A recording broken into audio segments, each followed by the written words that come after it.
Bienvenue sur EVI TV, votre chaîne de référence, votre monde en images. EVI TV, c'est bien plus qu'une chaîne de télévision, c'est une plateforme d'excellence qui vous connecte à l'actualité, au savoir et au divertissement. Notre objectif est de fournir une programmation de haute qualité qui vous tiendra engagé et diverti. Politique, société, religion, culture, événementiel, découverte, actualité, divertissement, films et séries, musique, publicité, chaque programme est conçu pour vous informer, vous inspirer et vous divertir. EVI TV, la télévision qui vous ressemble.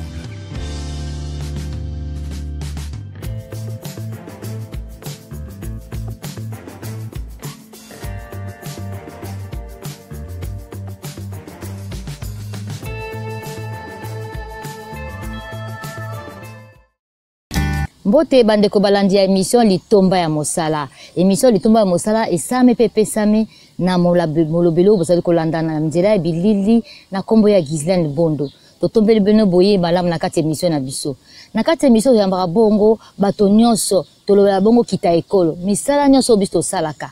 Otekaka olambaka nyonso eza pona kotombola kita na biso ekolo.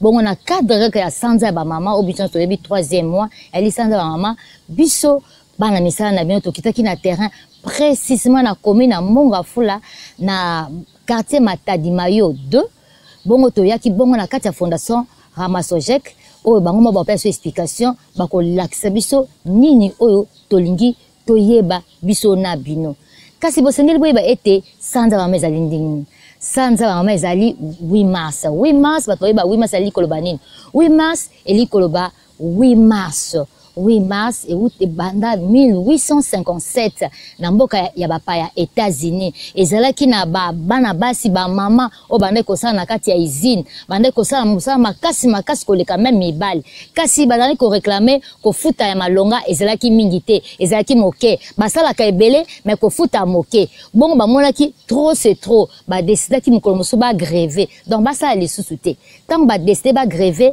mokonzi bango asilikaki ayeko boma 129 mama bakufaki alors sangwe panzanaki batono so basilika bamano so basilikaki mokonza mboka ekoyoka ba décider buta mokolo wana ba pesi droit na ba mama journée internationale de la femme oh biso so mokino to ba ko sepela kasi na mboka na biso RDC Congo tozwaki likanisi wana 1982 na 1982 biso ana RDC to banda ko sepela 8 mars ya mbomoni jusqu'à présent 43 ans maintenant il y a 8 mars na kati ya RDC awa toye na kati ya esika o ya fondation toyambi bongo ba mama na biso couple oyo ba opesa biso ba kombola bon bonjour bonjour maman toyambi bino lelo boko pesa biso kombola biso papa kombo na ona ni ba imbo ko bazana posa bayeba ngai kombo papa Bitulu Alphonse Marie nazali bongo molongani wa mama po fondation oyo ezali ya mama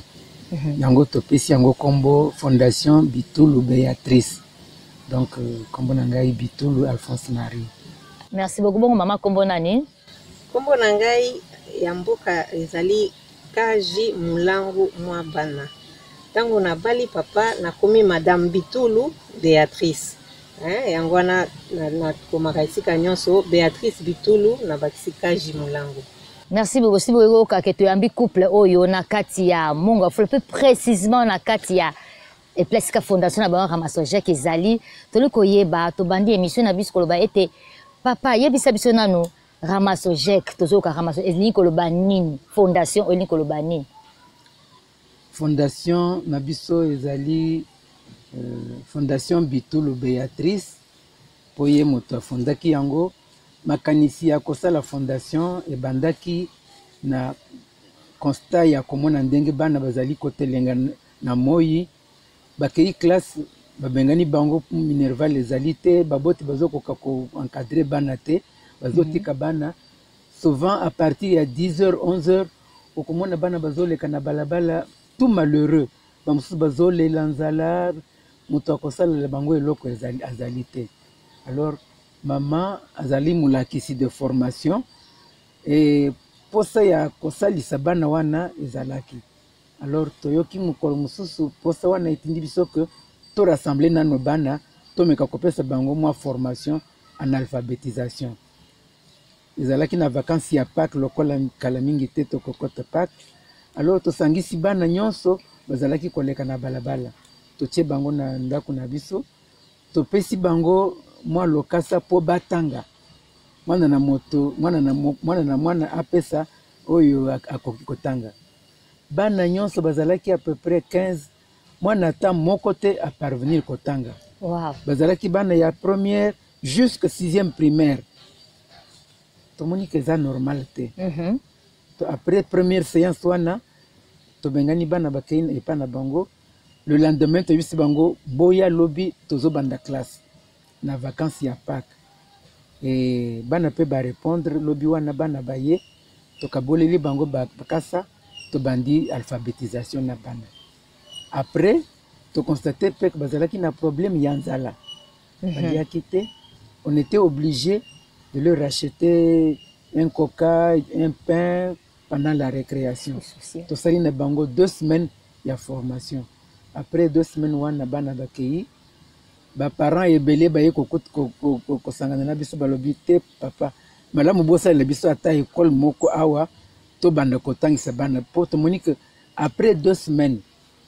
Bana bakomi kotanga opesi mwana papier n'importe lequel atangi. Parce que tout cela qui n'a pas méthode active et participative. Vraiment. Et ça ici bana baye kola kotanga dans 2 semaines. Wow. Alors to moni que zala ki malamu to ça la structure moko ya bien officiellement reconnue, mais pour na kosa la classe zala ko senga makoki mwa mingi to koka kite to suki wana nde mama aye kozwa makanisi ya kobanda fondation pour na kosa lisa ba mama ba meka ko encadrer bana malamu penza. Maman so kozali kamba koloba te papa lobi malamu mais courage ya kobanda eloko moko officiel ezalaki nano te. On faisait toujours clandestinement tout makambo nyonso wana.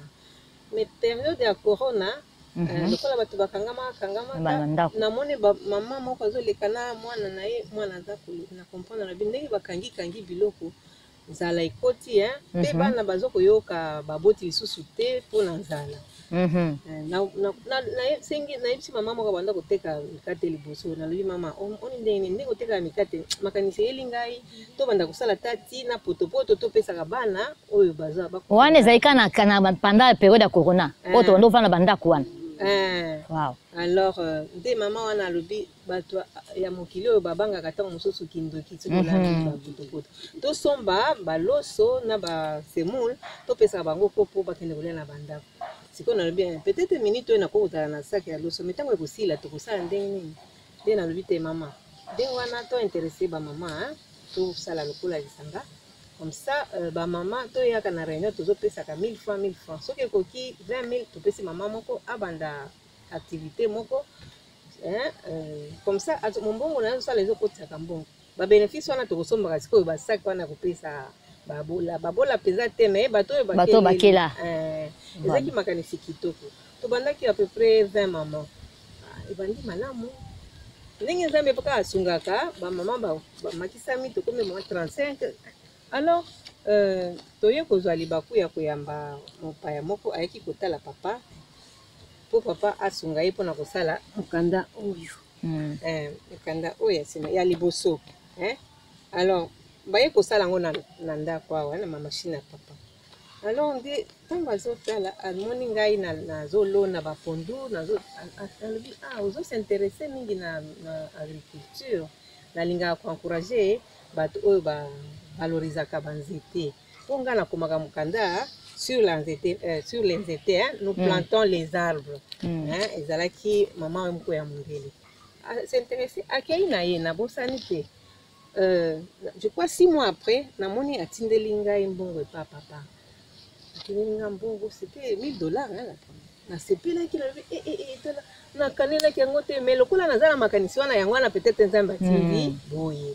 Alors nalobi nakolia yango te naza libanda omoni ngai nzambe asalaki ke nalekisa ngonga mwa mingi na un peu de difficulté ata bato oyo tobanda koyamba bango mais nakamwa ndako moke Vraiment. Donc là, 20 personnes dans une petite pièce de 7 mètres sur 4. C'est ça l'amour, hein? Vraiment, c'était l'amour. Mais on était très heureux, très heureux. Alors, surtout à des fêtes de Noël, hein, quand on chantait, le Christ, sa maison n'était pas un palais d'un grand roi, mais une crèche. Alors, je me retrouvais, je disais à mon papa, c'est nous le couple Joseph et Marie. Vraiment. Alors, je parle devant moi tous les enfants du monde parce qu'ils représentent Jésus. Alors, quand j'ai reçu cet argent, ça m'a fait une grande émotion et j'ai dit, voilà, je ne vais pas utiliser pour moi-même.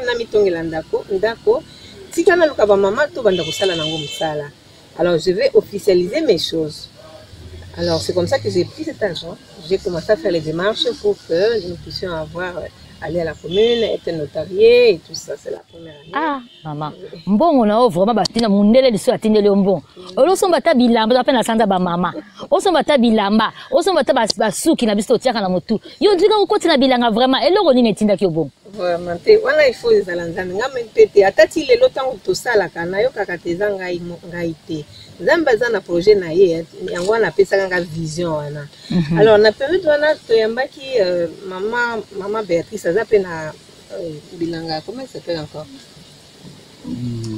Association na ye ya ba femme. Association ya ba femme veuve et comme ça. Ah, bon, après maman moko association femme veuve, à qui côté la bino? Elle était très intéressée, elle m'encourageait parce qu'elle s'appelle aussi Béatrice comme moi. Je me suis appuyée un peu sur ce qu'elle fait. Elle est même venue ici pour tenir une conférence le 8 mars de l'année 2022, je crois, avec l'équipe de la RTNC. Alors c'est ça. Alors ouais, bakozwa biso ngo bakozwa image wana.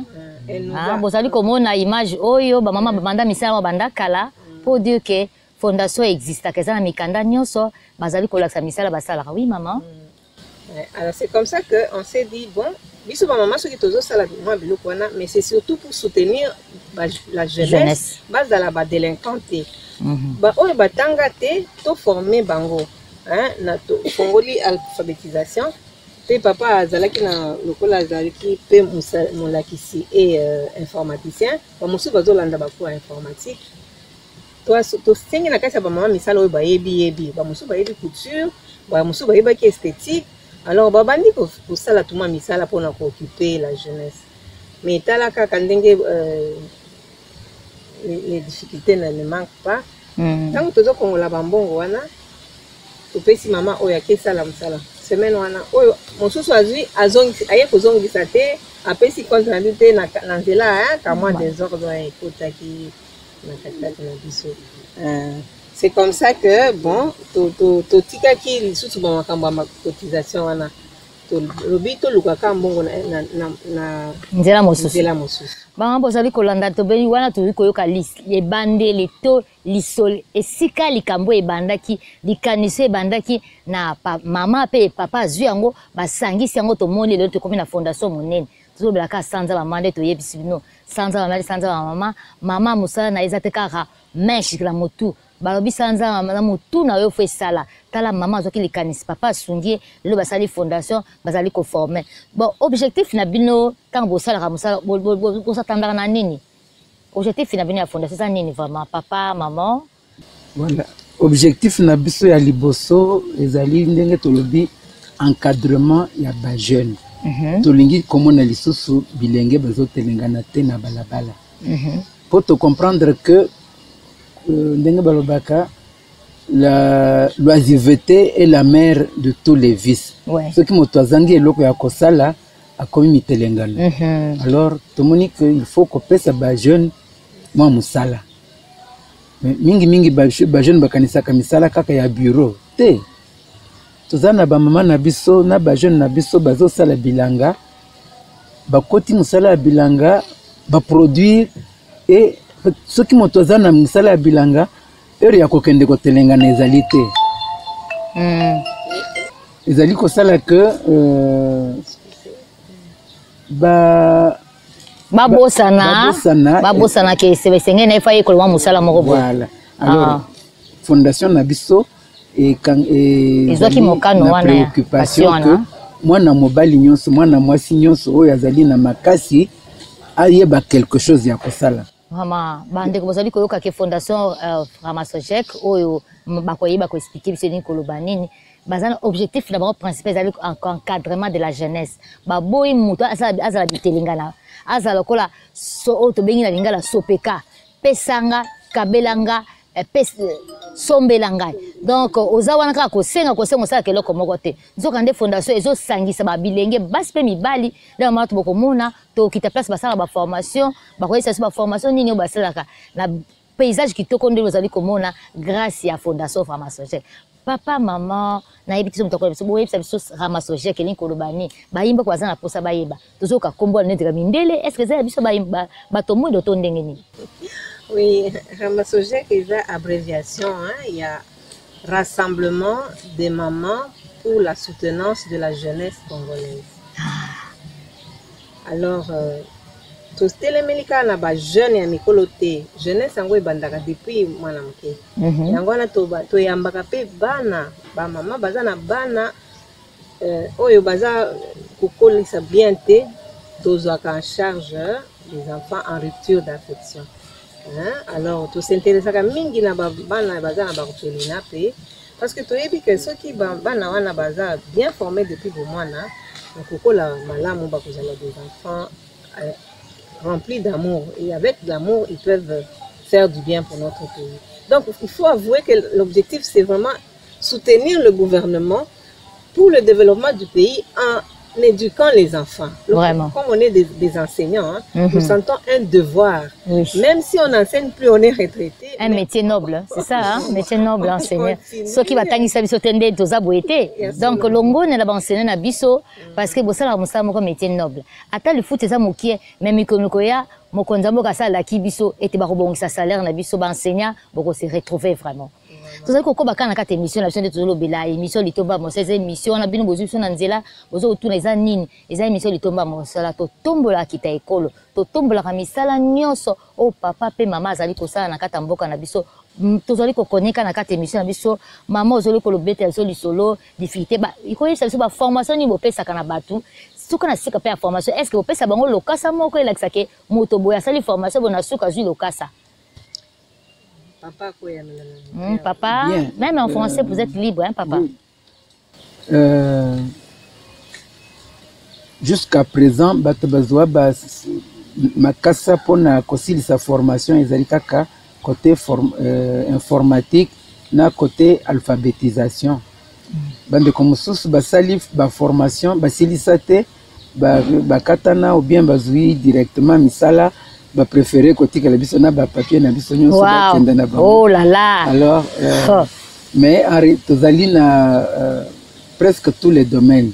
Tozali ko former bato ya alphabétisation. Tozali ko former bato na informatique. Tozali ko former bato na esthétique. Tozali na bato ya coupe et couture. Ouais. Tozali pe na ba mama bilanga. Ba mama ya transformation. Transformation ni koloba neti nini? Oui, maman ko ndo posa ba imbo ko bazana posa ba transformation le poto hein bazana besoin limbo la besoin na lingala. Bon eza ko balula biloko oyo biso moko d'ailleurs to produire mais si manango to présenter yango na ndenge mosusu na pisi ndakisa po nga moko na transformatrice. To banda kolona ba pai to zona ka ba pai au lieu to lia kaka ko lia pai to ki ko sala yango ba confiture ya pai. Ah bon, bo sala pe ba confiture ya pai.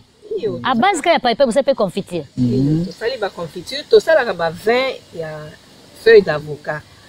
Na ba matiti avocat, to lona ba avocat to lia kaka. Tant mususu bon okoki na mona ki mama baza ko esenga nga matiti avocat po basalela bana bayoki ke mwana sila ki makila na. Oui, to yoka on va sala. C'est au moni siko science ke musika na kulukata na ko découvrir.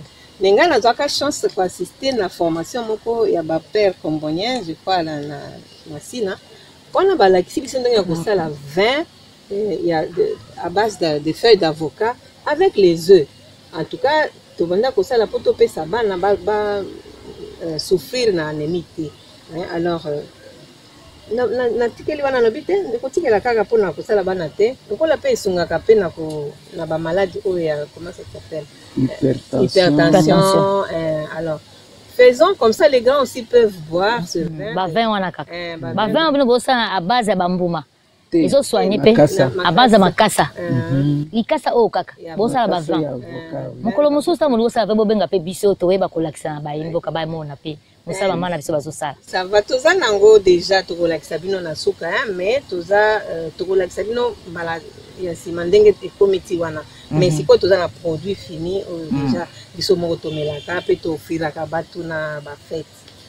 Donc somme ça si fête avec somba 20 par la même botekela pour a offrir pe bato na fête nae. Nde oyo ba protolingi tokoma kuna me tokosala nano tobandi koteka ndingo wana te tofriraka kaka mais tozoluka moyen po tokoyesa pe mwa mbongo te tozwa ba élément comme tozoyekola biso pe tokendaka ba formation structure na biso et ça en partenariat na structure ya FADD.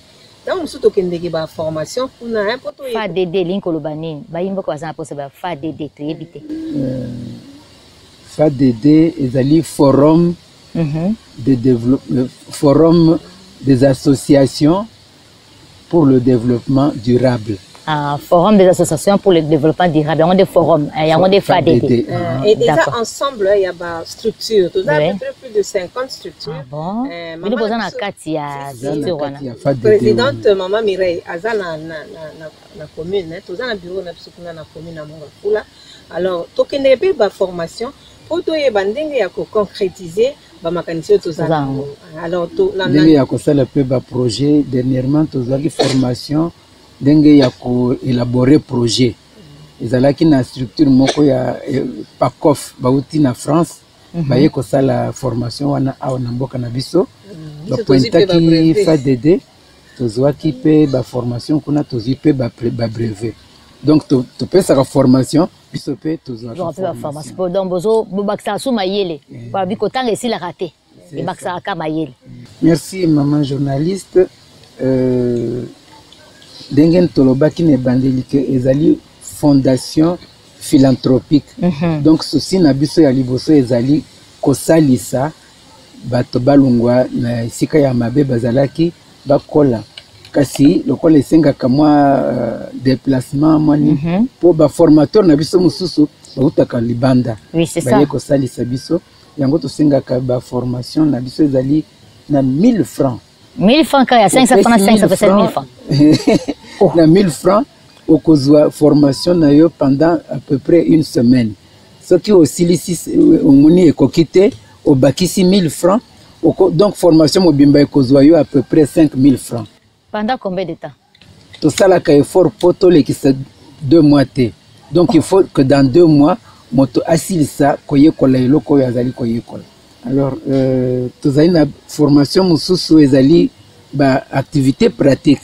Omoni neti mama wana asalaka mafuta ya mbila. Mafuta mbila. Mafuta mbila. Oh tolambela pondu, tolambela ndunda. Voilà, omoni tozana bambila ebili. Oui, namoni bambila awa. Soki tokati ba régime ya mbila ekoli tobenga ka moto aye akati, soki bakati ba mama baye ko dongola après mama wana alambeli biso mbila wana abimisi mafuta.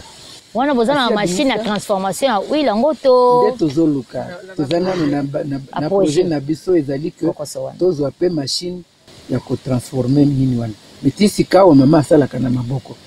Abimisi la biso ba mwa 5 litres ya mafuta wa. Mafuta mbila 5 litres. Eza musala makasi alors toyokeli na mawa po eza musala ezosenga ba énergie mingi. Mama ozali kanisa koloba lisusu na papa uti koloba. Oui. Makanisi wana musala mama wana peseki biso makanisi to multiplier sikoyo na terrain na biso bambila. Ata biso tokozalaka te mais bana na ba jeune bilenge bazoya bakoyeba musala oyo mama asalaka ya kusala mafuta mbila. To multiplier na kasi tolonaki 200 pieds papa José 200 pieds ya mbila. Toloni na bilanga na biso o to somba je crois deuxième année o ba sungi biso en tout cas toza otala que d'ici 5 ans biso a to zala ba fournisseur. Bon bouti ko ngamba bebelo to yoki mais koko soni to mikaka toni bokuta na lango na kati ya kosala misala oyo. Bien koko so ya liboso ezali naturellement équipement.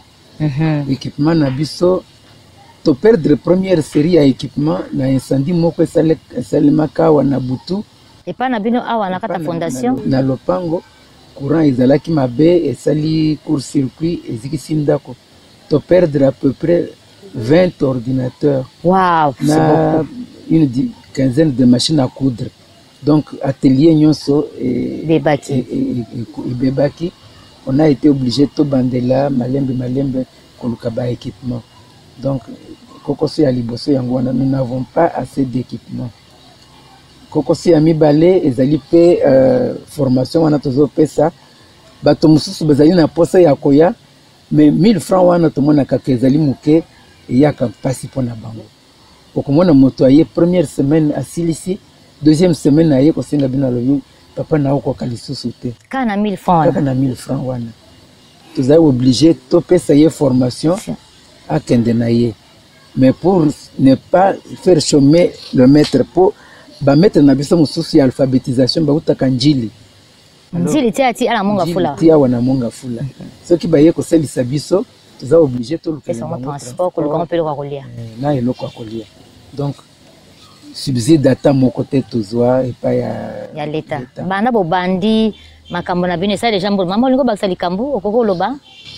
Te pona ba difficulté difficulté matérielle te. Tozwa pe na ba difficulté morale oyo ya ba incompréhension katikati ya ba mama. Ndakisa lokola nini po ete bayimba ko bazana posa ba difficulté atoko koso wana. Ndakisa ba mama mususu tosala na bango ba 3 ans omoni. Bazo salela baza na vision ya solo mais on n'a pas le même charisme. Ayebi que nazo salisa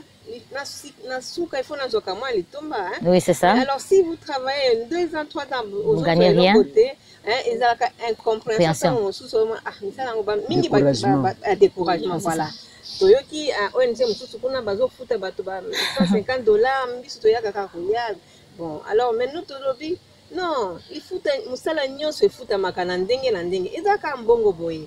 Ekopesa bomengo peut-être dans à l'avenir. Mais yo lelo sala bolamu.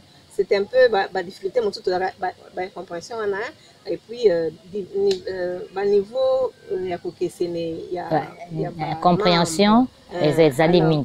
Oui, comprendre, comprendre, mais Nzambe, le coup là, ils ont le logo et tout, ça qui Nzambe a comme ça, tout comme un caca air moko to yoga, neti siko to kita bilanga, biso bomona, dengue ba maman, en tout cas malgré bambula na ba compréhension, bazo ko bakana kusala bilanga mbula oyo baloni masangu baloni pondu zokende kotala bino moko.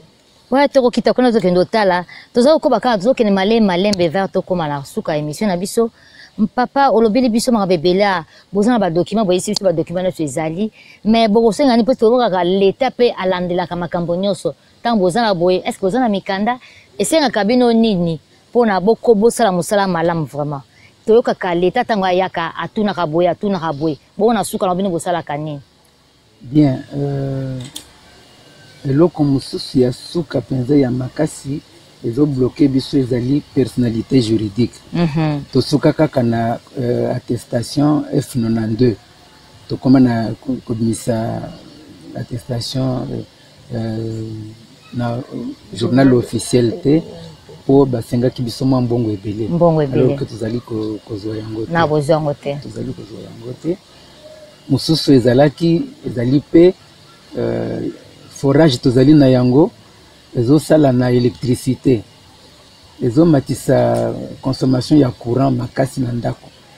Tozo luka moyen to koma na niveau ya kosalisa moteur na biso wana esala ata na énergie solaire ata na groupe électrogène industriel de biloko mosusu ezali ko bloquer biso pour développement ya activité wana esalema bien alors que c'est une activité philanthropique ezoko kotiscobique sabatu touti ko sala à peu près 2 semaines mai ezobimate na régie des eaux bato nyonso bazo ko ya kotoka mai. Donc bozana forage na bino ezali awa et alimentaka bato nyonso bazali koto. Oui. À un certain moment c'était le seul forage pour na quartier Mobimba. Kaka mikolo yonde église catholique a fungoli forage ya mibale. Donc pour une population de plus de 5000 habitants, nous n'avons pas de point d'eau potable. C'est beaucoup. Maman, vous avez koloba? Oui, bon, maintenant il y a déjà d'autres forages, mais quand il n'y avait que nous, c'était vraiment très difficile. Surtout qu'on n'a que 3 citernes hein, pour donner de l'eau à tout le monde. Tout le monde. On s'était proposé, nous avons acheté des bidons, plein de bidons, 100, pour que on donne aussi du travail à nos jeunes. Certains jeunes, ils puisent les eaux la nuit, ils peuvent aller donner par rue. Oui. À la maison. Oui. Vraiment. Vous avez une émission, vous avez découvert ma bébé parce que ma maman, elle a créativité.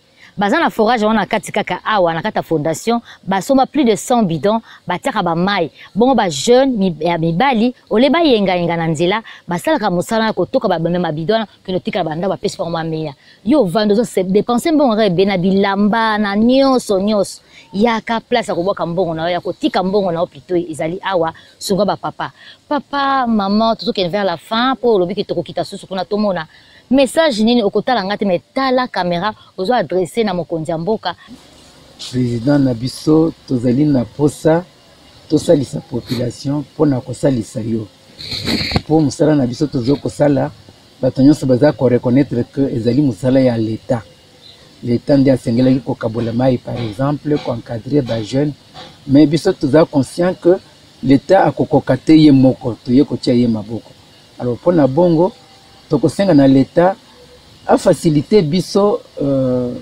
ba document par exemple oyo etikali biso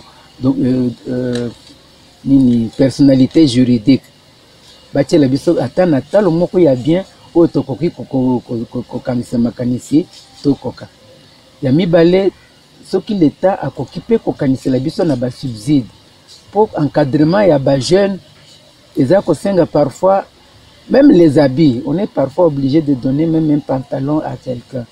Ce qui est là, quand on subside à l'État, tu occupes qu'on a un moyen, il y a ça, il s'est bilingue, pour couper sa bango courage. Pour bamoussou, c'est une mauvaise foi, ils ont vraiment causanga nzela, on ne voit pas clair. Alors, baza ça n'importe quoi. Tout ça n'a pas ça que tout zipaliboulouana. Donc, ce qui est moi subside. Et ce qui va faciliter l'acquisition. Il y a la personnalité juridique et que la licence n'est pas la fondation de la. Merci beaucoup, mon compte. Vous continuez. Maman, vous avez un sens de maman. Les camions au Koloba étant que maman.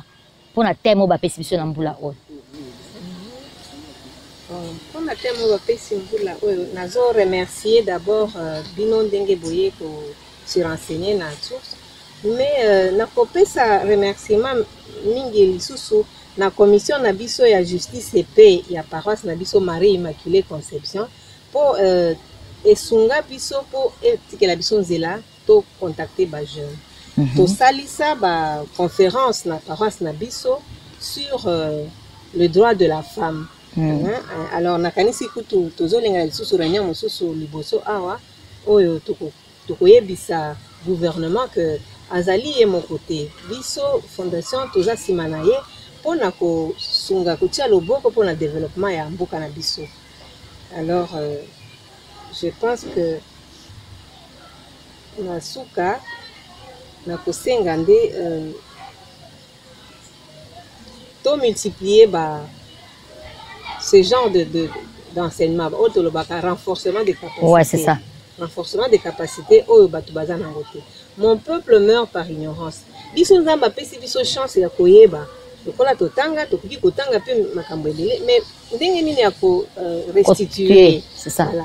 Alors il faut qu'on nous donne des occasions comme ça dans des conférences comme nous l'avons fait à la paroisse Immaculée Conception, mais aussi dans d'autres structures, hein, même dans à la télévision comme vous nous avez suggéré. Nous pouvons faire une conférence que vous pouvez passer à la télé pour que tout le monde soit informé de qualité de la formation que vous donnez. Ça va, nous vous disons que nous sommes là. Evi Télévision, c'est votre partenaire. Chaque fois que vous avez un problème, vous avez biso, déjà biso azarane cool, à obtenir biso, to kita terrain to aux amis, to aux apote, ba imbo ko bazana posa payiba. Message oyo. Alors tout moni ba la formation na opesa ba brevet, opesa ba livre, tout moni ba livre, so beaucoup expliquer biso ni kolobani, tout moni ba livre awa. Ba komi fondation Béatrice Bitou, le ni kolobani ba livre autoyebité. Ba imbo ko bazana posa payiba. Bien, to sali mukanda oyo ezali na titre La parole à nous les Congolais. la parole à nous les Congolais, ezali kobima une fois par an. Alors, pour l'année passée, tobimisaki yango na thème alphabétisation et développement. Mbula oyo tozali kokanisa tobimisa na oyo etali liwa. La perte d'un ami. Po tozali na bitumba mboka bato ebele tokufeli mabota ebele tozali na souci. Alors réaction na biso ezali nini face ya liwa. Alors na thème ya mbula oyo tokosenga mingi que to perdre likiate attendre kwa kei esika kei ezali azali nde ko précéder biso esika tokende biso nyonso nde thème na biso tolingi to méditer mbula oyo ezali kosalisa bato mingi pona kosala alphabétisation pour na fondation totangaka chaque fois que ba maman baye réunion batangaka lokasa moko ya mukanda na biso pona kotala makokolisa makanisi na oyo etali sujet wana. Maman koko basalika mususu pe wala kasa ba photo tozomona ni koloba nini bayimba ko bazana posa ba pe ba photo ni koloba nini. Neti photo oyo na ngana la kisande conférence na kati tant to ça ba conférence. To invitaka pe ba konzina biso ba chef de quartier, ba chef de la police ya quartier na biso po ba assister. Na boko mais c'est pas yaka. Si biso nde tosi soki tosali yango na commune to invitaka bourgmestre na cadre ya FADD et pas na biso awa na banzi akoki koya na cadre ya justice pe wana na biso pe ba ramasojek to s'associer pona koyamba kozolanda biso akoya so bo pesi invitation azarane gentil akoboya te akoya. Merci. Tomoni ba livre awa ba différents livres awa so boko expliquer biso pozo kende malé mpe na suka ya émission na biso. Na ba livre tozo eza promotion, je peux montrer dans le livre. Il y a culture culture. Voilà. Que les gens sachent travailler la terre. Biso toza balakisi. Mais epekisa ki biso te que to s'intéresser na kolona. Bomoni esika tozali fondation na biso. Oui, tomoni décor mo kitoko, paysage mo kwa kitoko, tout naturel vraiment. Vraiment parce que to boya ki ko lakisa que toza balakisi to ebika ko loba français. Soki touti musala kotangisa bana tozongi na ndako tobandi kosala pe misala ya maboko lona tomana kolona loni kama avocatier omoni ndete po ko maboye eza bambula eleki mais tokanisi kiteke mokolo mosusu tokosepela kotika na comment on appelle ombre comme ça. Oui, l'ombre aussi c'est bien. Alors tous ont invité ba jeune fille na ba jeune gens ya lelo. Il faut pas rêver attendre tant au kola mukolo po banda kolona biloko. Osana no mwana muke banda déjà. Et aussi aux parents, je vous demande de donner comme cadeau aux enfants des petites choses comme ça. À l'anniversaire de mon fils, j'ai planté tel arbre. Comme ça, quand il grandira à 20 ans, l'âge à 20 ans produit déjà beaucoup. De cet arbre, l'enfant peut jouer. Je crois que nous ne pouvons pas finir tout ce que nous avons à dire. Ouais, toi aussi, c'était papa, to komi. Hommage à la femme paysanne. Hommage à la femme paysanne. On est là qui en 2021. Tout ça là qui numéro 1 pour na kokanisa ba mama na biso ya bilanga. Ezali mbula to bandaki ba bilanga na ba mama na biso awa. Tomoni que musala baza ko sala ça demande beaucoup d'amour. Oui, c'est ça. Mais on ne se rend pas compte. Ba mama basala kama kambwango on dirait lokola mo meseno. Mais biso to linga ki ba prendre conscience que musala na bango ezali ko senga beaucoup d'amour.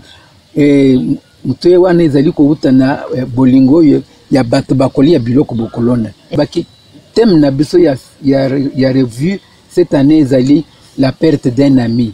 Un ami wana ezali bango. La perte kobungisa ndeko moko na liwa. Ezali pasi pe ezali kotinda biso que tokanisa bango na mayema tozali kosala. Merci beaucoup maman Kokoloba. Merci maman. Nangi koloba boy bilenge oyo to lobi to sunga bilenge to sepelaka soki bango pe ba keli boso. Alors na kati na biso tokokende tokotala ba école ya ba bilenge oyo to salisa ba koma pe ba fongola ba école na bango. Alors nous on est un peu effacé mais on sait que avec le soutien de FDB telle école a pu voir jour. Bon, même message pour na bata est tant que maman bana bazo violer bango kuna ba bébé bazo violer bango maman bazo violer bango olobani ni po ba déclaration est ba ba ketoza bomoko. En tant que maman, je vais seulement épauler, encourager ces mamans, ne pas se décourager. Aujourd'hui, elles sont en train de souffrir, mais avec tout ce que tout le monde fait partout, en pensant à eux, le ciel ne restera pas indifférent. Mokolo kakima ekokota na ngambwana. Pona mikolo babwaka elikia te, bayeba ke tozana batu bazosambela biso pe bazosala misala bazosouffrir pona biso awa na mboka. Tosalisaki ba comment dire les collectes pour tobenga effort de guerre. Effort de guerre, oui. Tindaka kuna na Pande koto komi na suka bon ya sanga na biso to ya masolo na biso lelo tolobela ki likambetali fondation Béatrice Bitulu o abengi FDD Ramasojek, c'est ça hein? Ramasojek o ezali fondation oyo bauti ko expliquer biso bomoni historique dans place ebandaki tito komi na mbula oyo basal makambe belé ba pesaka ba formation bon formation ba futaka eloko te un juste 1000 francs ya pamba mais bazalika na kokoso ezana bato ebele bande formation ba misu bakate na nzela parce que pozo 1000 francs eza passe yo qui l'émission soko za na mbongo ya koposa kosunga contacter baba opesa numéro na suka bon mona numéro kozalana pesa mbongo na yo 5000 francs 10000 francs $10 100 oza libre ya kopesa poto sunga bango po ete bazo sunga mboka développement o mokonzi alobaki développement mboka na biso yango ba boti na biso couple oyo Bitulu bazo sala pona RDC na biso longoni ya mingi na bozito zoki libako ya kolanda ya koya kokota koya vraiment na monga fula pona ko kota to yoka rango tenga to kita si terrain to yeba eloko ni bazo sala toza bomoko na bandeko na biso bazana ngambo ya RDC na biso na Est kone sika bitumba ezali toyeba ete arme la plus lourde des akaka mabondeli biso tozo lembate po ete mokonzi mboka Félix son excellence Félix Antoine Tshisekedi al pesa ki akabaki mboka na tanga zoki bokonzi akabaki mboka na biso na maboko nzambe toyeba te nzambe akotika biso te un jour tokolonga. Merci beaucoup.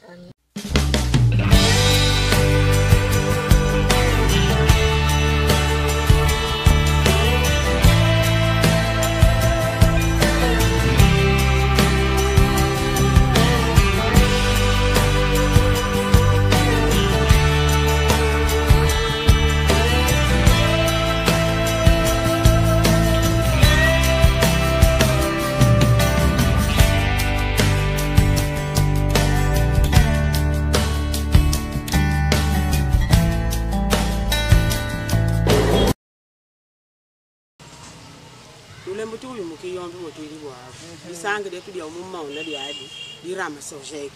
Bafomos eto mabeia aí não nem para Bitulu. Tu lembra sabe mo que sabe que aqui aí bawo aí bem. Ni sangue de tu dimboti bam soutenir bani ba matoko bani ba lezi ba tomba bisal ba bi ka tele kan mun sili mamuka kwa yiba ka fonda ba me yiza kwa aku mo long kisa ngemana long kisa lu ko ko woni ko sali ko ba mama bo bele se ku ba kwa wo ngeveka ko ka sali bisal be ko kamba ka mbongo se ako ngin ki sali ko ban sali bo kimbo betu ba mama bo to di fa to sali pe bisalu mama tedi zingazi umona mama mama tele manga monga bisala mafuta usala mafuta bisala zingazi mana toko na zingazi tedi kutumeni lamba mafuta ayimwana mawuti ayi senglitu ibaka nje mumanyi bwani tuji mu fondation mama Béatrice mu batulu malo abungu ali mu akwede population ali mu akwede ba jeune ali mu akwede tin ba mama bakaji bantu bakoli ba papa tiba manyi bwani chintu echi kaji muntu uchenza bwa development wa muso enu uchenza bwa kayende to walibuye uchenza bwa kayende betu bonso abakatuma bwa balumwa betu tiba basanga ni chintu echi bwani to muntu yonso ujumu ujini makanda alukutwede bwani tibatangale mujumu wetu kumpala tulo mafumu waji tunga bwani to katwena mwakwenza mujumu wetu tetunka yetu to atu twampanda atuede ni quelque chose bwani tumuni wakushindwa kuiba tungu kuna malu yetu kumpala. Merci na fondation Bitulu po bazo aider biso ezaka pona ba gente même si ba femme mariée po ba exhibition ba bilo mususu to yeba kite kolamba toyekoli yango toza valeur na mabala na biso donc ezosunga biso mwa mingi biloko ebele bajeune bayokolaka bajus oyo eza ke okangi yango oteki ozozwa mpe mwa 100 francs moye ozanga mbongo olandana na bajeune garçon eza te donc fondation oyo eza mpenza bien makasi chef de l'état soutenir bamama akosepela oza décider devant biso. Nous demandons au gouvernement de faire par tous les moyens. Nous, les jeunes gens, nous avions besoin d'encadrer les enfants congolais. Tant que nous sommes des intellectuels, nous demandons au gouvernement de nous soutenir à travers la fondation, à travers tout ce que nous sommes en train de faire, qu'ils fassent quelque chose pour nous.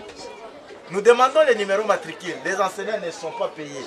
Et la construction aussi, vous voyez, nous avons beaucoup d'élèves, mais il n'y a pas de soutien. Donc, nous demandons au gouvernement qu'il fasse vraiment par tous les moyens, afin de soutenir les enfants congolais. En pleine capitale, nous sommes à Kinshasa. Les enfants sont là. Vous voyez vous-même, l'effectif est là, mais nous ne sommes pas soutenus. Donc, à travers la fondation, nous pouvons avoir la grâce de construire l'école. En plus de ça, de payer les enseignants, avoir les numéros matricules. C'est ce que nous avions besoin. Merci beaucoup en tout cas. Bienvenue sur Evi TV, votre chaîne de référence, votre monde en images. Evi TV, c'est bien plus qu'une chaîne de télévision, c'est une plateforme d'excellence qui vous connecte à l'actualité, au savoir et au divertissement. Notre objectif est de fournir une programmation de haute qualité qui vous tiendra engagé et diverti. Politique, société, religion, culture, événementiel, découverte, actualité, divertissement, films et séries, musique, publicité, chaque programme est conçu pour vous informer, vous inspirer et vous divertir. Evi TV, la télévision qui vous ressemble.